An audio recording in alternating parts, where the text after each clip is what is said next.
Get ready for the next adventure. Here's Marilee now. Welcome to Super Soul Solutions, everyone.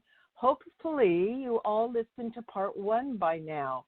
Today's show, part 2, is again with U.S. Marine Corps Special Sections Captain Randy Cramer, an augmented super soldier who went to Mars for 17 years and back, twice, in fact.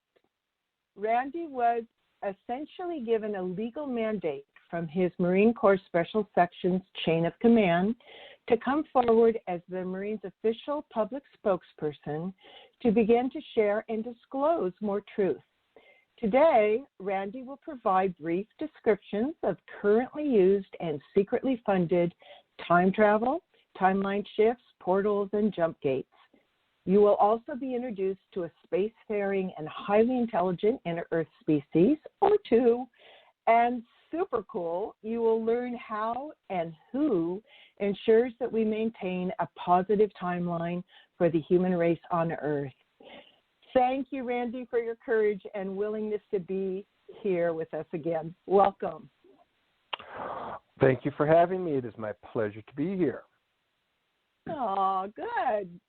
Me too. So, Randy, if you remember in part 1, you got into detail of how the holographic medical beds completely regenerated your body parts and very fast, as well as other soldiers. And as you have experienced, the med beds also do many other things like age regression.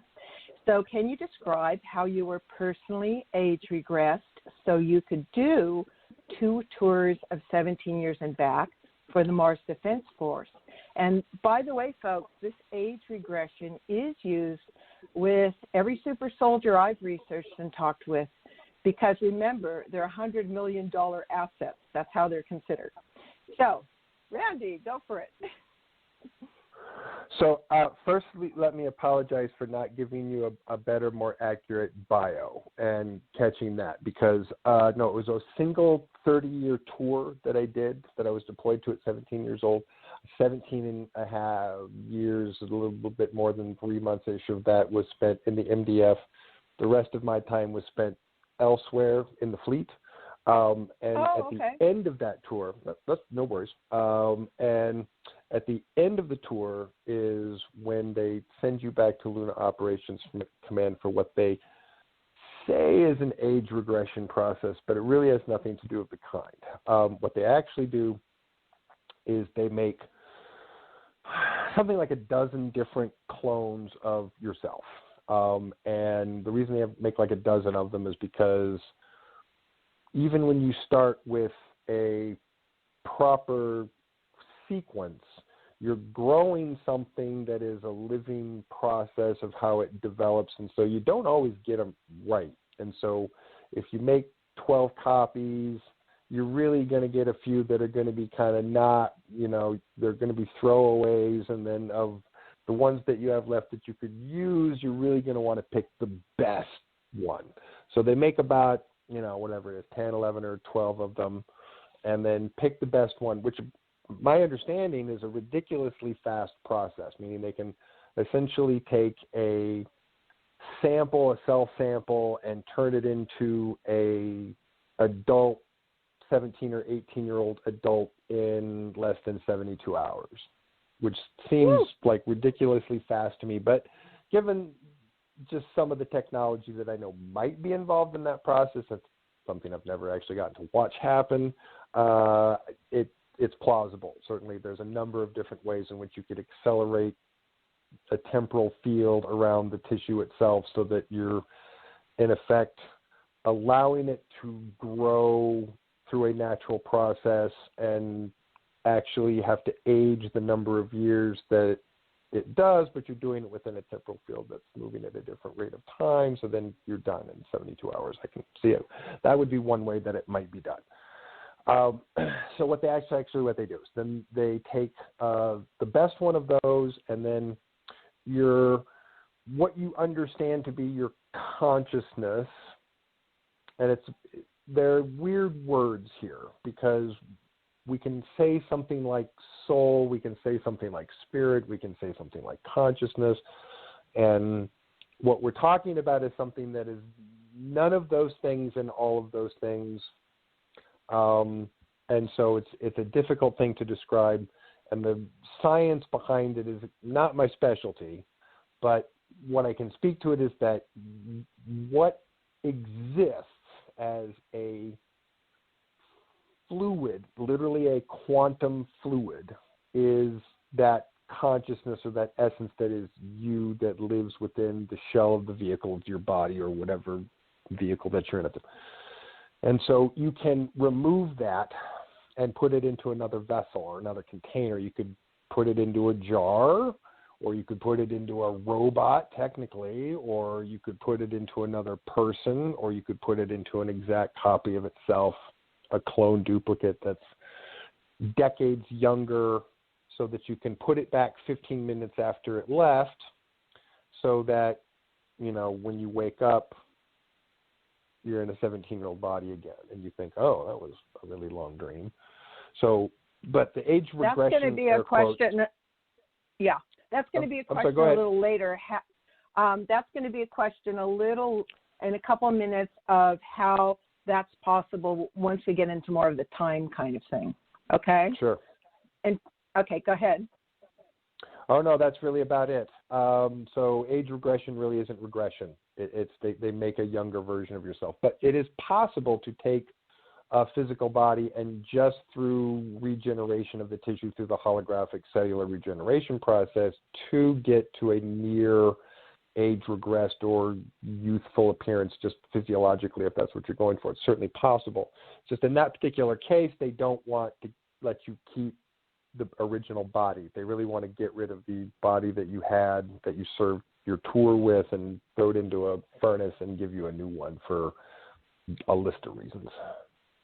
Right. Okay.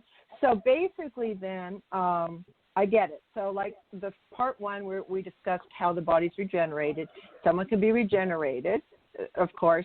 And then the second is using clones, which a lot of people I don't think are aware how many clones are out there and how many are used.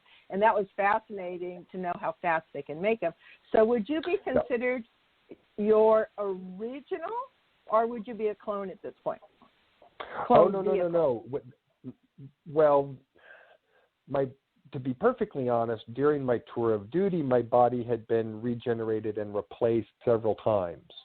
So I wasn't by the time I finished my tour, I wasn't on my first chassis anyway.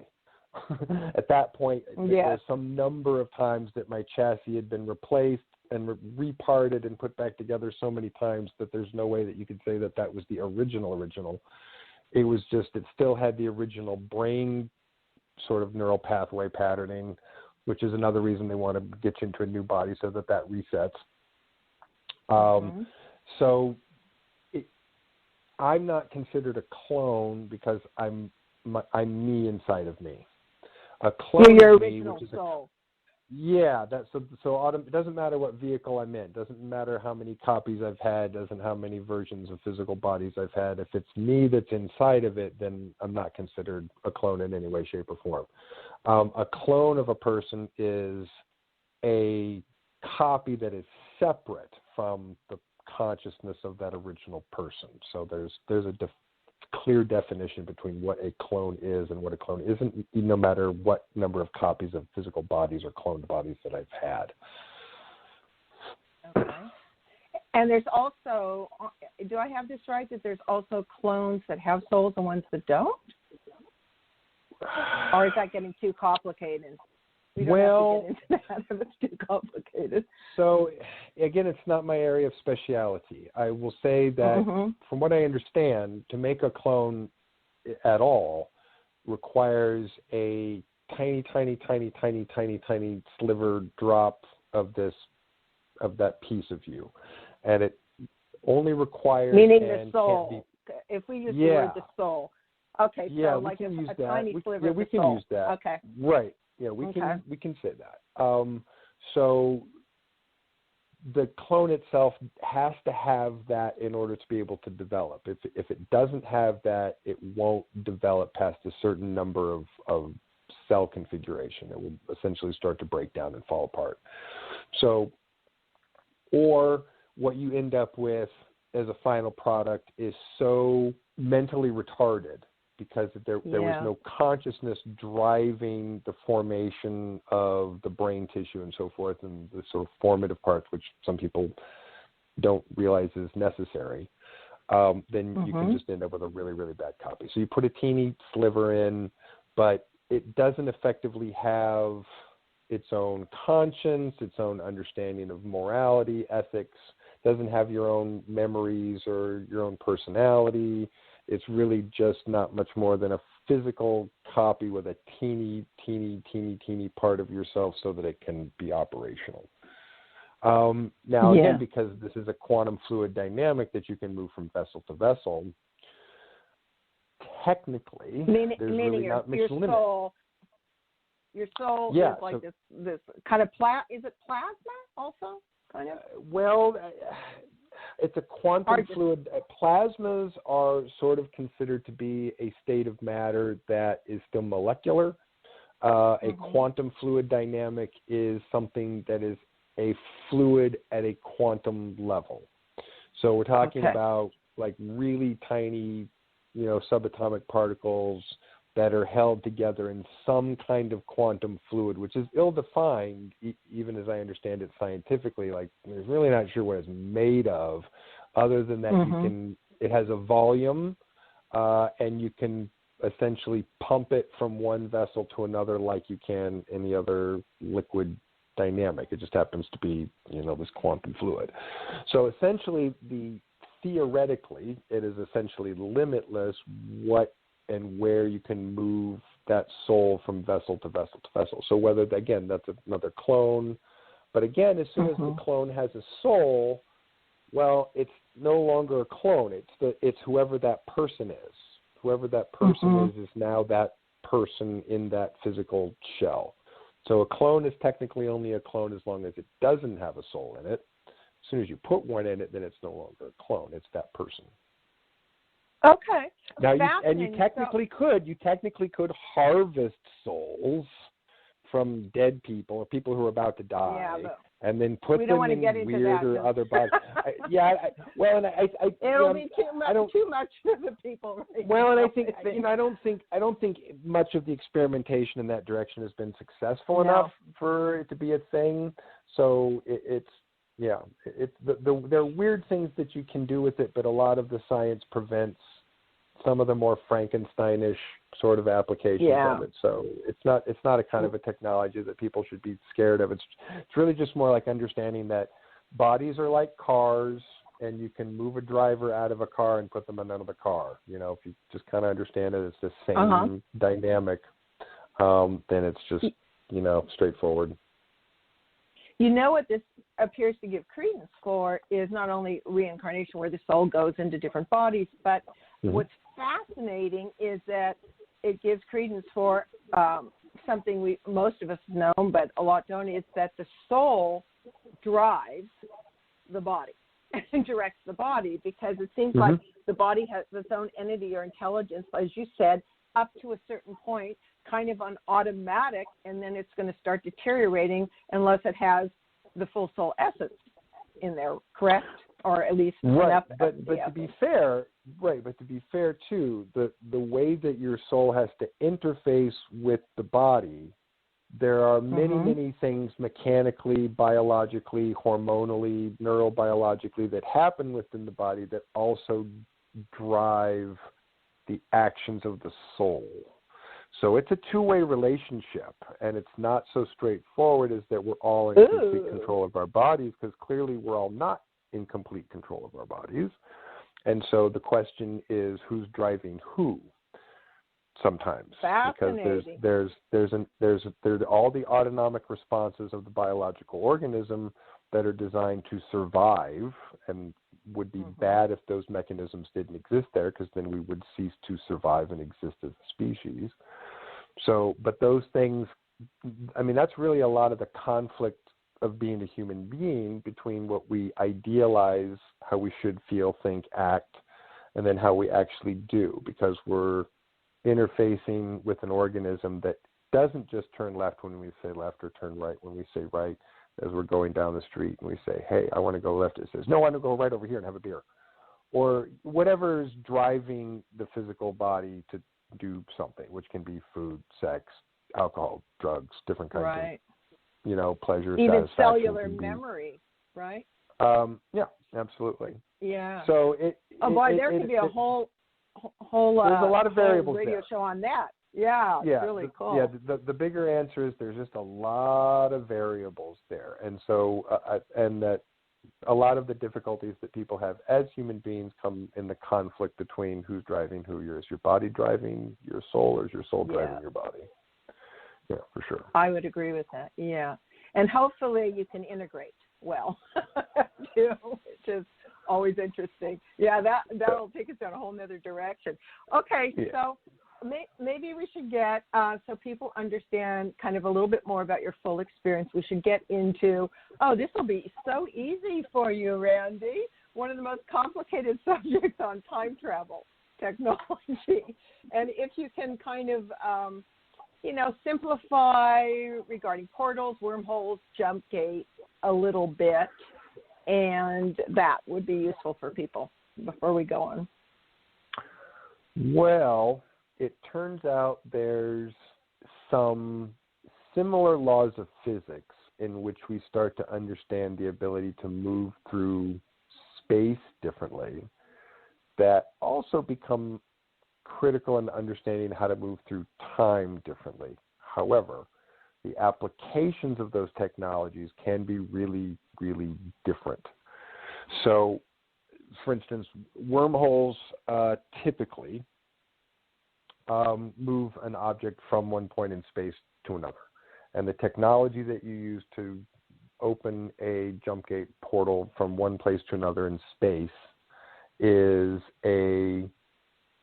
begins with the same physics, but when you're really talking about engineering and application, is night and day different from a device that is trying to create a wormhole that travels through time, that not just moves you in space, or maybe doesn't move you in space hardly at all, but is designed to move you through time, through temporal space, so that you go either to the chosen location or to where you already are in a different time, forwards or backwards. And then that starts to get into all the weird sort of physics of timelines, and do they merge? Are they separate? Do they all happen at once? Which I'm going to also be asking you, down the line. Yeah. Some of those answers I can answer because I've taken the class, but not because it's my best subject. But so you'll know more than most. But what about you've traveled through portals, of course, and jump gates, haven't absolutely. You? Yeah, plenty. So of times. Can you describe that kind of for people? So that's an interesting technology that, as I understand, has evolved over time as the engineering application has changed. So, for instance, the first jump gate that I ever jumped through had no color to it. It appeared not right to say that it appeared black. It appeared in the absence of color, to have the absence of color. I could faintly see what appeared to be a spiral in like UV spectrum, because my eyes can see a little bit in the UV spectrum.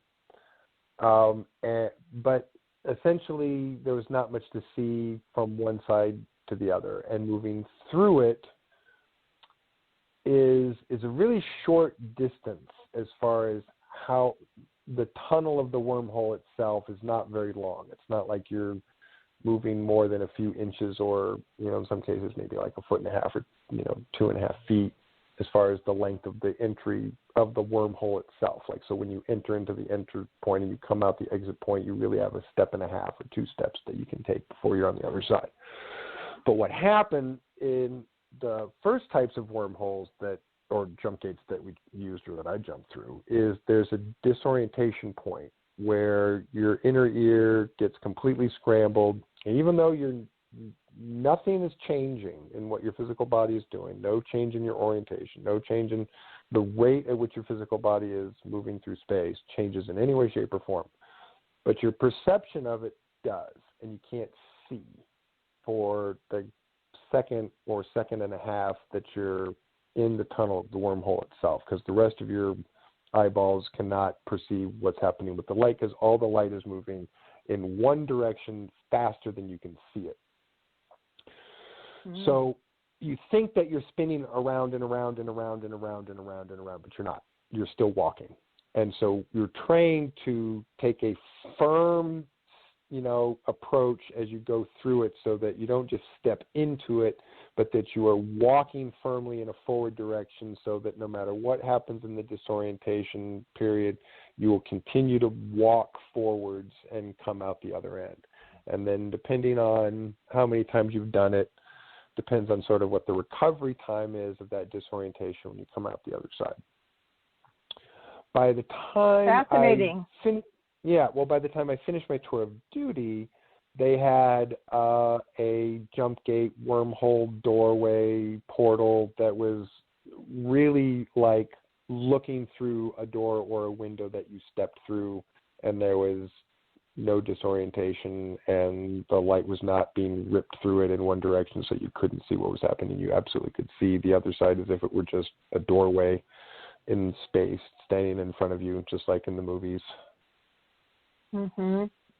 So I know in the old days with Andrew Basiago, there were, of course, and there's been all kinds of accidents experimenting with wormholes and portals and jump gates. Oh, yeah. But he said, if I remember right, he said he actually had to train himself to hold his breath.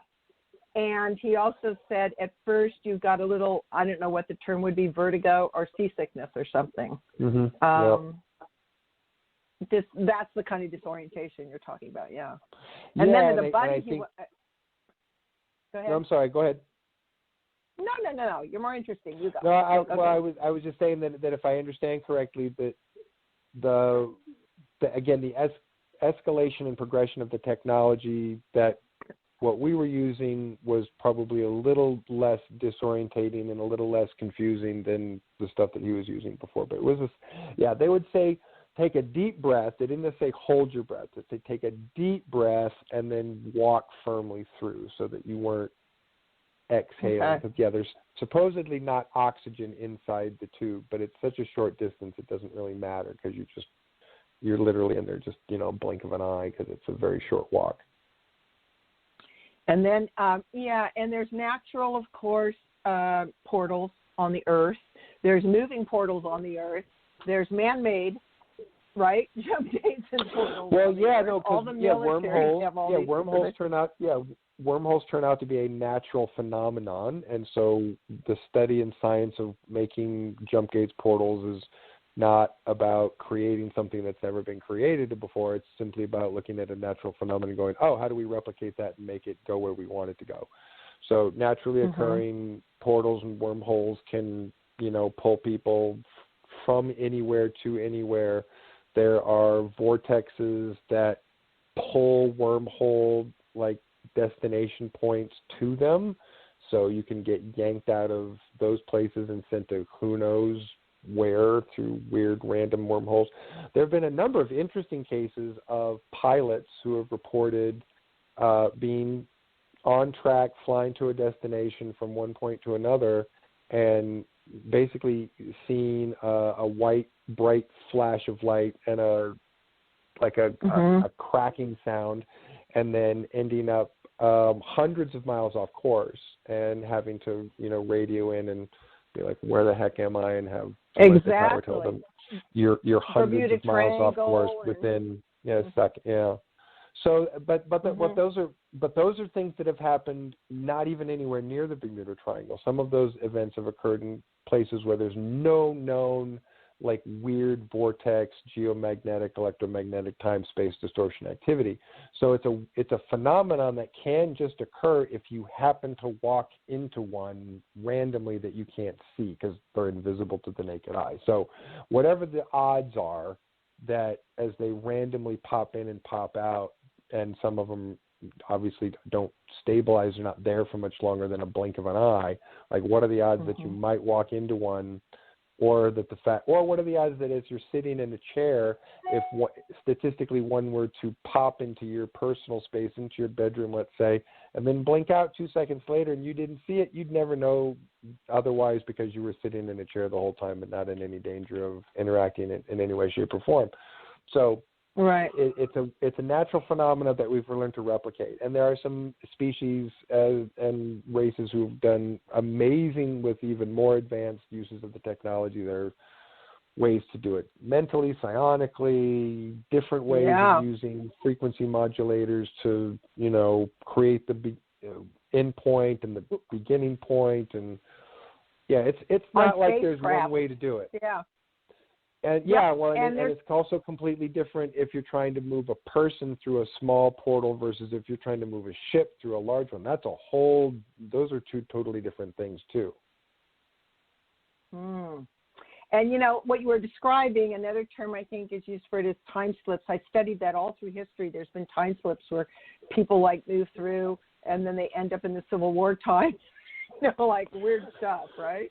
Yeah, there's some genuinely bizarre cases of especially people popping in and out of places that don't speak the language or speak some other language that there's no reason why a person who, speaks that language should have ended up in that place randomly at that time, confused and unaware of, how to communicate or get, anywhere from where they were going. It just seems to absolutely just pop in and out.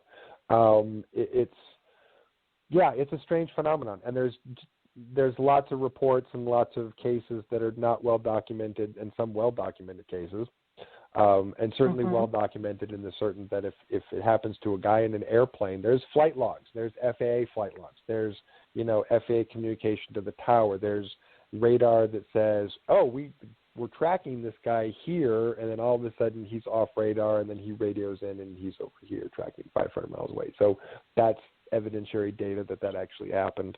So most of the incidences are not well documented, but it's a weird natural thing that happens all the time. And some people, and there's leftover remnants, right? Something, portal, someone there a long time ago, they never really deactivated or turned it off. Maybe they just sort of took away the thing that made the door open, and they thought, we're good. No one will be able to open that door again. But then, maybe it opens up, or someone figures out how to open it up, or cracks it open, or anyway, it's a weird phenomenon. All kinds of weird shit can happen. It is. It's really amazing. And as you and I both know, so many covert programs are there in a second to pick up all those parts are out of place and time parts, though, because they have to change the whole history books on that one. Oh yeah. So obviously, anything weird like that pops up, someone's gonna show up and shush it. Like, well, it's me. Don't talk about that. Yeah, that's cute. Okay, so I totally agree, and this is so fun to talk about. So for 10 years, the other super soldiers I've talked with, no matter what military branch or corporations, they all lead double life, and they often go to school full-time as kids, and then at night being taken off for secret advanced training for fighting extraterrestrial beings, in your case to protect Earth, other planets, asteroid bases out in space. So Randy, I don't think most people know that for you, it started at 5 years old as one of 300 children. No. Even before that. No. I was genetically engineered from the ground up. So really, it was even before I was born. Like from the very, very get-go of my creation. Yeah. But I'm talking the actual traveling.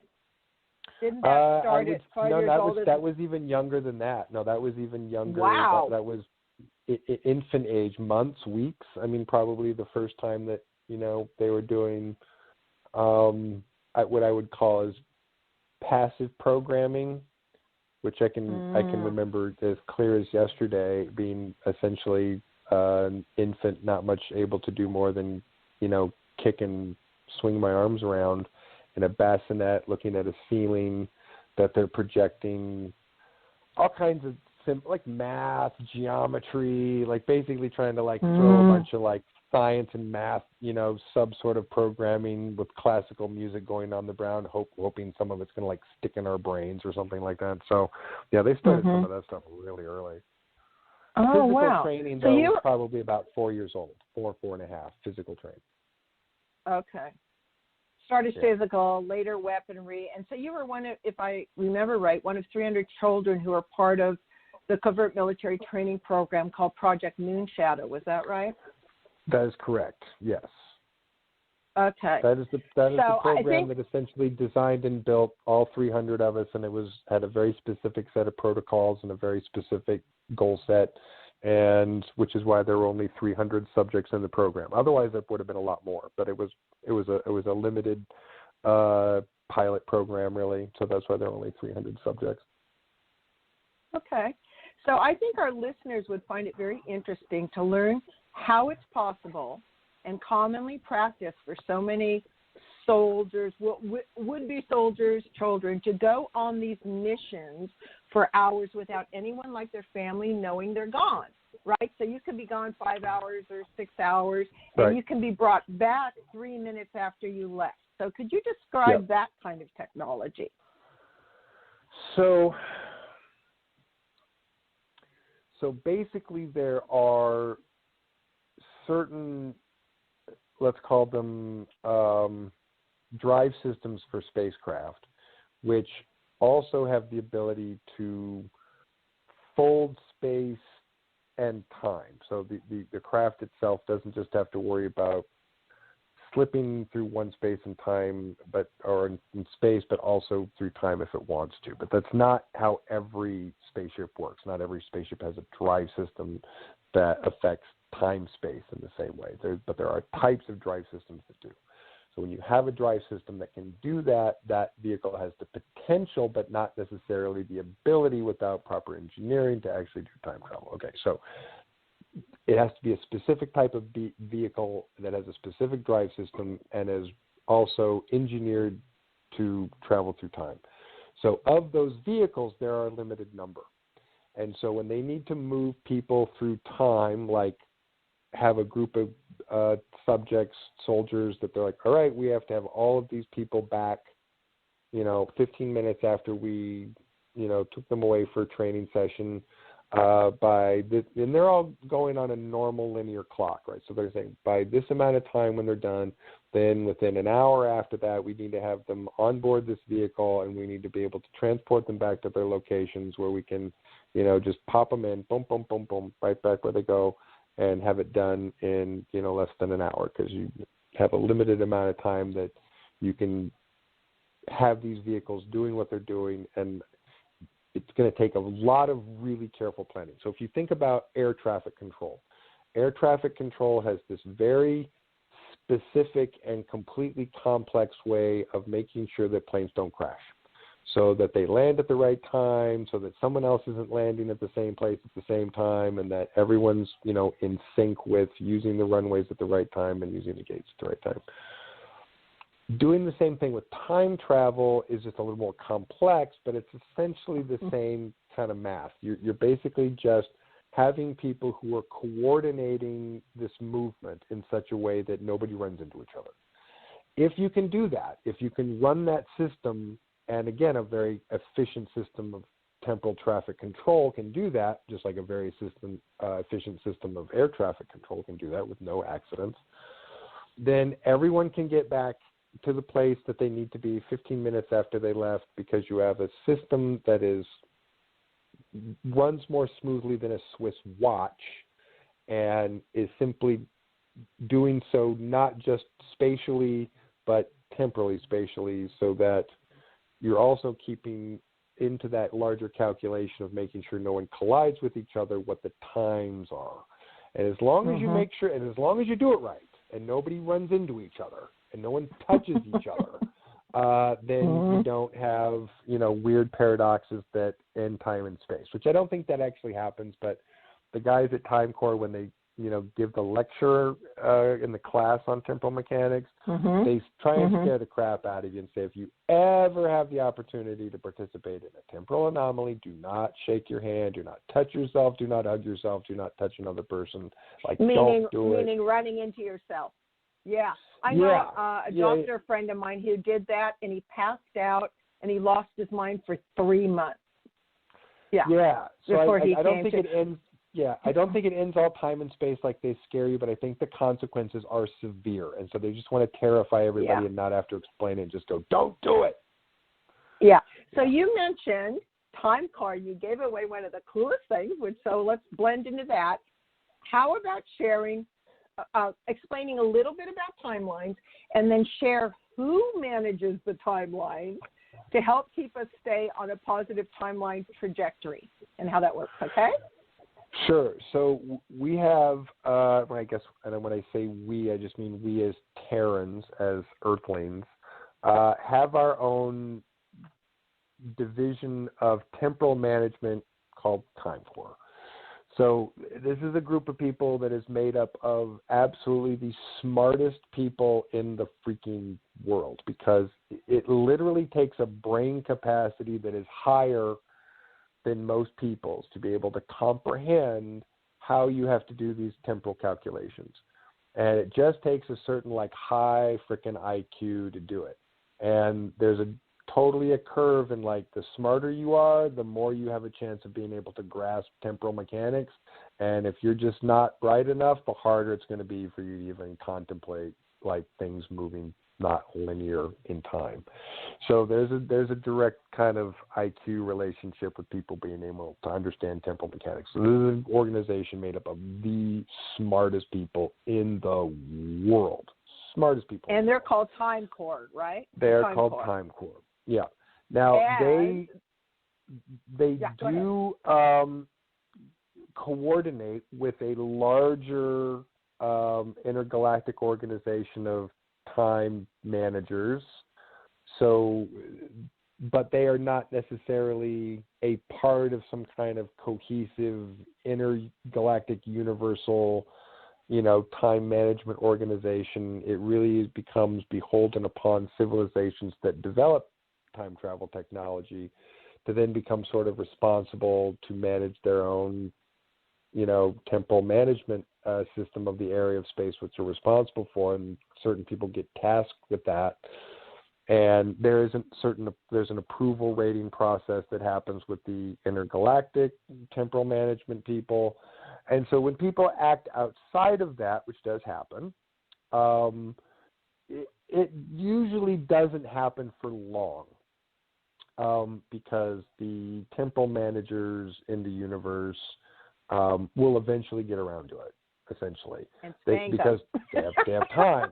Well, because they have the power, they have the infinite power of time. They really have the ability to do whatever they want to do in whatever amount of time that they need to do it in, without ever thinking or worrying about running out of time, because effectively having that level of management control over your temporal space means that you just don't even have to worry about the same things that people who exist in the linear time stream have to worry about it, and how you choose to interact with that. And so their management system is operated primarily, I am to understand, by what they call a system of nudging, meaning their ability to look at the time streams and see things or events or people that play a part in those things or those events that need to occur to allow other things to occur, or to increase the probability that those other things will occur.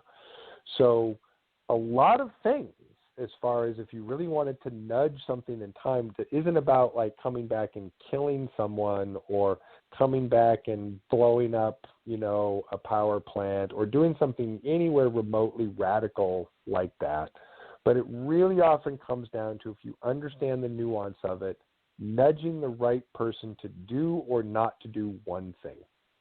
And if you understand the process and the mechanisms well enough, and you know how to pick that one thing out, then the nudge becomes paying that person a visit and saying, hey, I give you a little nudge here, because it might just be important for your own personal destiny and the destiny of the world that you live on, and good luck with that. We just want to figure we'd let you know. And apparently their process about that is incredibly honest. They're not manipulative or coercive. They don't disguise themselves and try and use weird subterfuge to make that shit happen.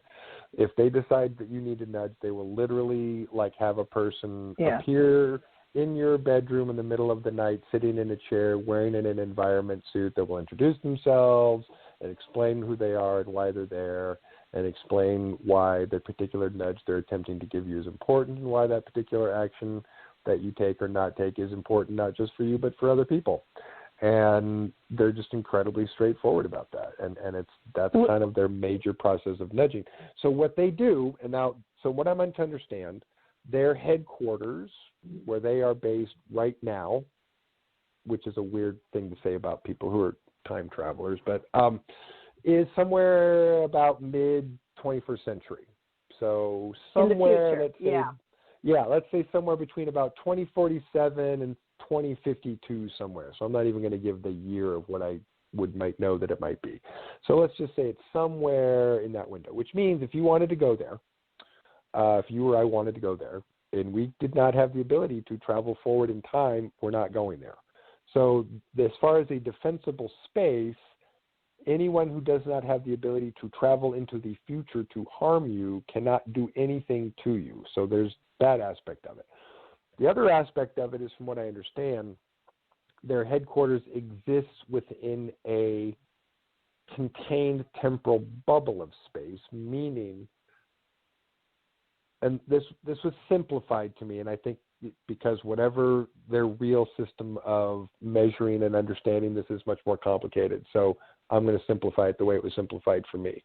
Imagine, if you will, that everyone inside this bubble, nothing changes for them as they go from day to day to day, except, time moves in a similar, simple linear process for everyone inside the bubble, people in time for. Outside of that bubble, let's say the rest of the entire planet in that year that they're ahead, mid-century, changes according to the nudges that have been made.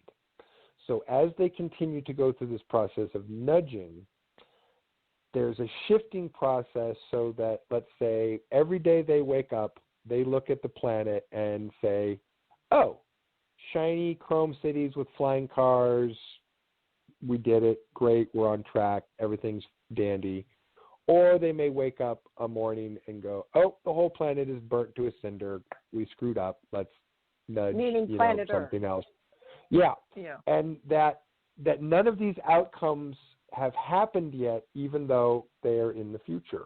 And I know this is a weird thing to explain to people, because a lot of people think because the future has already happened that it's already decided, and that's actually not how it works.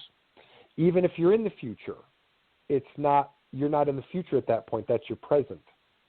And then how you interact with the past is different than how, say, we here in this present interact with someone in the future. So actually how you interact matters on your particular point of view. So it's not really right to say, well, the future's already happened, so wouldn't someone from the future already know, what's going to happen? And the answer is no, they wouldn't necessarily.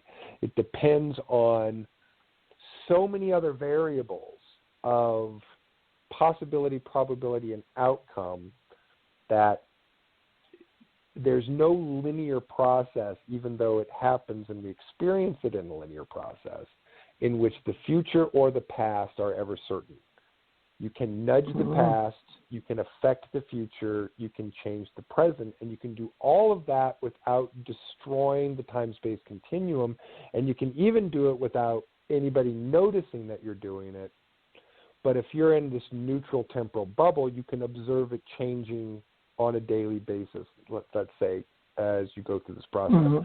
So that job of those people there is, as they nudge from all of these different places that they're looking through the time stream, sort of watching it unfold in the past, our present, let's say, and nudging it as it comes towards them, as if where they're at in the future is a fixed point, and where we are in the present is the mobile linear point moving towards them. And so as they nudge, they eventually get it to where they want to be, boom, when it lands mid-century. And they go, yay, chrome cities with flying cars, yay, we're in the future. Then, at that point, they will move another 50 years forward and do the whole thing all over again from that point. And then anyway, so that apparently that's basically what they do. Their abilities to affect time and space are greater than that, but they understand through these other larger intergalactic time management organizations, don't do it. Just don't do it. The negative consequences for using a baseball bat when you're trying to, do something with temporal mechanics is very unwise. You want to use the most delicate scalpel that you can, and making these very tiny adjustments and very tiny nudges, because really radical things can happen if you nudge too hard. So it's a game of and science of nuance, from what I understand. Less is more. And I've heard of these bubble realities before. In fact, some of during wartime and stuff out in space, some of these characters know how to hide within bubble realities. And didn't you describe like how you do that? Like you go up to describe just really quickly how you, I don't want to give it away, but how you get into a bubble reality for people. You know what I mean? Like you go up to it and punch kind of through, and that makes sense to you? I don't know that I would say that it works like that. It's more like inflating a balloon where there isn't one. And that once you inflate that balloon, the space within the balloon becomes the pocket. And depending on where you want that pocket to be temporally or spatially is something that you can decide when you make the balloon that's not there.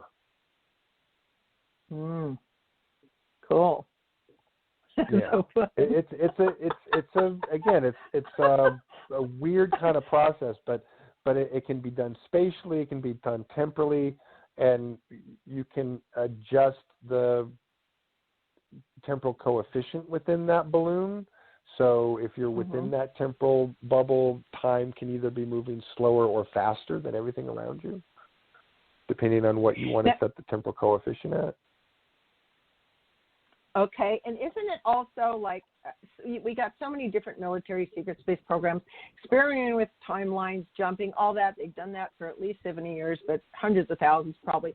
And they've caused collapsing of timelines, right? And so do you want to explain to people what happens when what the time core does in those situations? Well, that's another interesting and very misunderstood concept. So collapsing timelines doesn't necessarily come from someone making a mistake or using an experiment that went wrong. Collapsing timelines actually is a thing that, again, happens naturally and organically like wormholes. So it's just that we live in an era where information is so accurately and massively stored that we have the ability to check, double check, and recheck that data in a way that we can see these anomalies a bit more than you could 100 years ago. The system of recording information of newspapers, telegraphs, letters, like, major or even semi-minor, like collapsing or merging timeline factors might go completely unnoticed by the larger general public. Or in some cases, people see something differently and they just tell themselves, oh, I guess it's always been that way. Well, I guess my memory's wrong. Right, exactly. That actually happens too. Yeah, I mean, if you walk past a statue every day in the center of town on your way to work, and it's a guy on a horse with raising a sword, on his right arm, and then one day all of a sudden it's a guy on a horse raising the sword in his left arm, and you're like, wait, wasn't that the right arm? And then you convince yourself, well, no, that can't possibly be right. How could that have possibly changed? No one changed the statue. I just must have that backwards. Well, how could that happen? Don't I feel dumb? And then move on from it, because to sit there and try and explain that somehow something that you've seen every day is now completely physically different without an explanation of it, how it could have occurred, your brain's just going to find a way to be like, nah, dude, you had it wrong. Your brain was backwards. Instead of asking the serious, trying to do some kind of serious investigation on how the arm changed, you go around and start asking people. Now, and again, most people, even if their brain goes to this place, well, should I start asking my friends? Do they remember the sword in the arm in the right or the left? And then most people, though, when they start, if they think that, they're going to, everyone's going to think I'm crazy if I start going around asking them weird questions like that. I better not do it, and then no one's going to ask. Right. So we're just living in an era of information where we can observe these ripples more than we could even a half century ago, or even a few decades ago, to be honest with you. Wow. So the ability, so there's a natural organic process of how, timeline, probably, I don't like using the word timelines because I don't think that's really what they are. They're probabilities and possibilities, and a probability isn't the same as a possibility. They're different as far as what they represent in a temporal field or in a temporal stream. And a probability isn't always a possibility, even if a possibility exists. Possibilities are infinite, but probabilities aren't. Probabilities are mathematical, and so it turns out that while you do have infinite possibilities, we don't have infinite timelines. We don't actually have infinite timelines because even though you have infinite possibility, you don't have infinite probability. Probability is finite. Mm-hmm. Because you have finite probability, that really means there's only so many temporal lines that are moving at any given time, and they wiggle across each other. And sometimes they merge, and sometimes they, bleed over, and sometimes they collapse into each other, and sometimes they break apart. And most of the time, no one ever notices and even is aware that it's happening. But it's actually a completely natural phenomenon that just freaking happens. Mm-hmm. Now, there can cool. also be effects that also affect that from, like, somebody messing with the time-space continuum or screwing with time. That can also happen. But it's there is a completely natural, organic reason for most of it. Are they using quantum computers for that to help out? Oh, yeah, they have to. They have to do the right? they do the the calculations. You absolutely have to. Mm-hmm. Wow. Well, you complicated, subjects, and you've done a great job of explaining it. I'm sure most people will be listening to this like 3 or 4 times because so much is involved. I wanted to just take a couple minutes to cover a little bit about the inner Earth civilizations and what's known as the Garthan Network, and for you to describe that, and if you had an opportunity to meet 1 or 2 of the species there, and just a little description of that, if you would. Ooh, a little description? Wow. Well,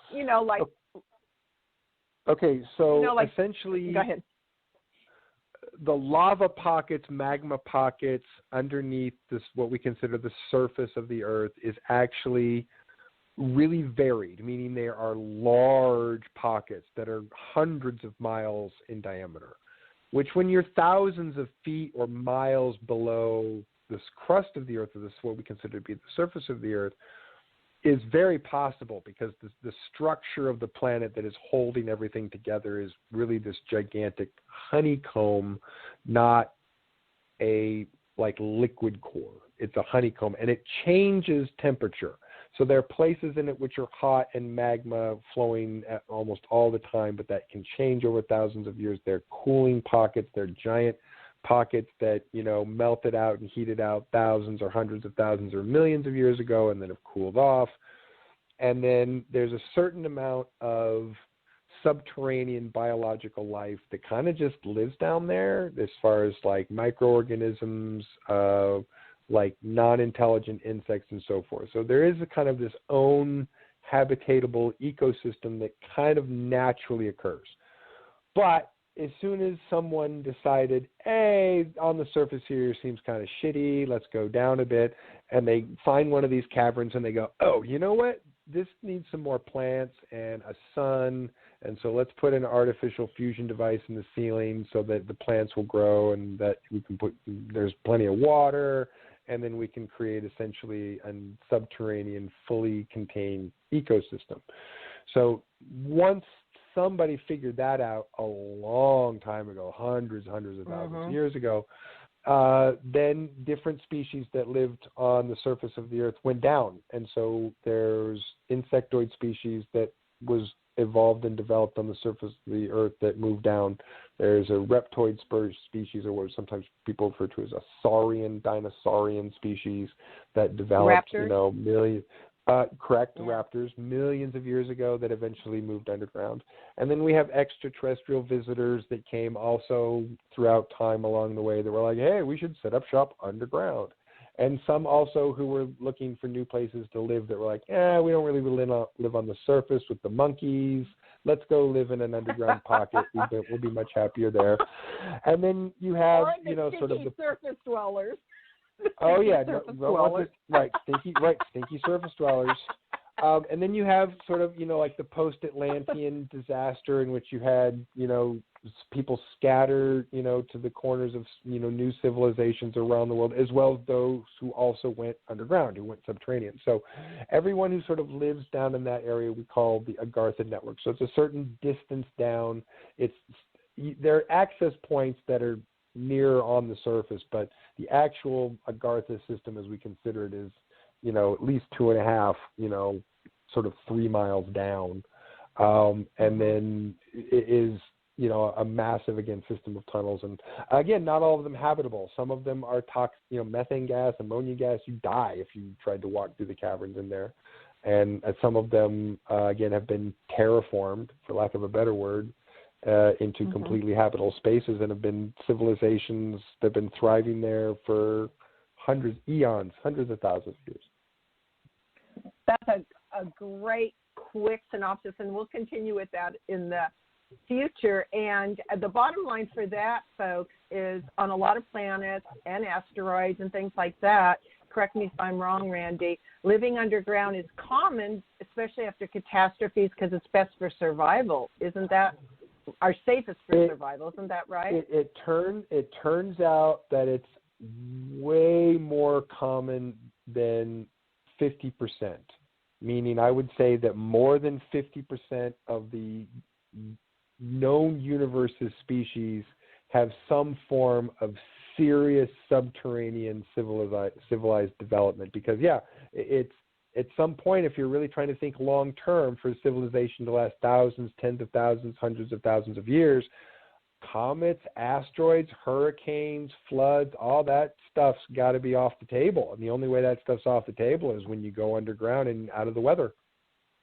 Yeah.